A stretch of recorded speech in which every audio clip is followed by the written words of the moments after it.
let me like because I know you've been around a lot of ball. Yeah. I know you've been around a lot of college programs that do it right, like Georgia. You and your relationship with Kirby Smart is just through the roof.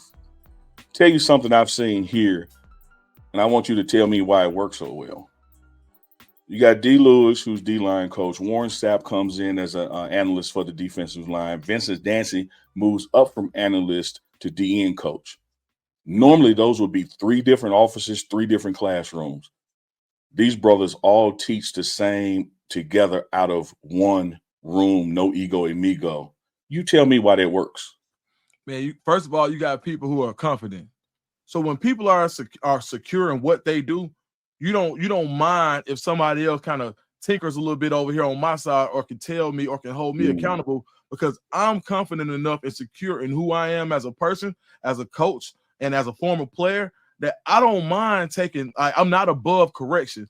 And when we see mm, the egos that go along with college football, a lot of times you got to have a separate office for this guy, because one, I got to have all my accolades showing.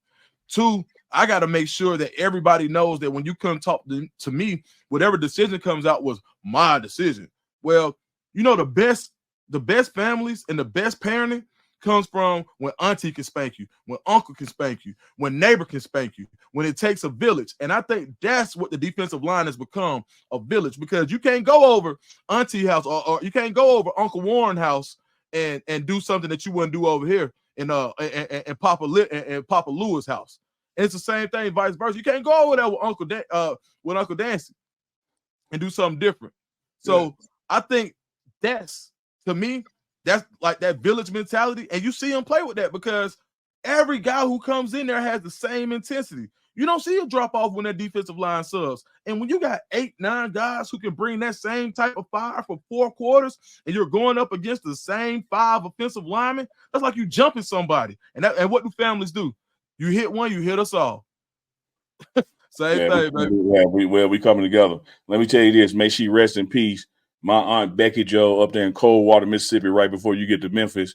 She was about 4'3", but she whooped my ass way more than my mama did.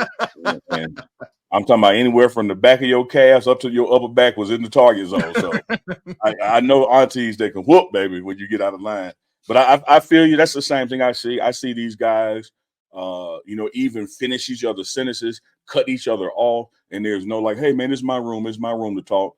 And they're using the same terminology. And you look at this defense, the proof is just absolutely in the damn pudding as far as the outcomes. And Sapp said it from day one. He said, when we start getting these sacks, they're gonna come in bunches. Because everybody was kind of like, oh man, D. Lou, first round pick, Sapp, first round pick and Hall of Famer. We're not seeing what we thought we were gonna get.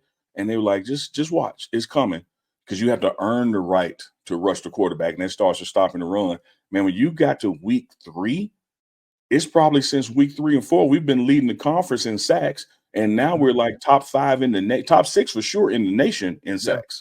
yeah, absolutely. I could say it any better. Now, you tell me,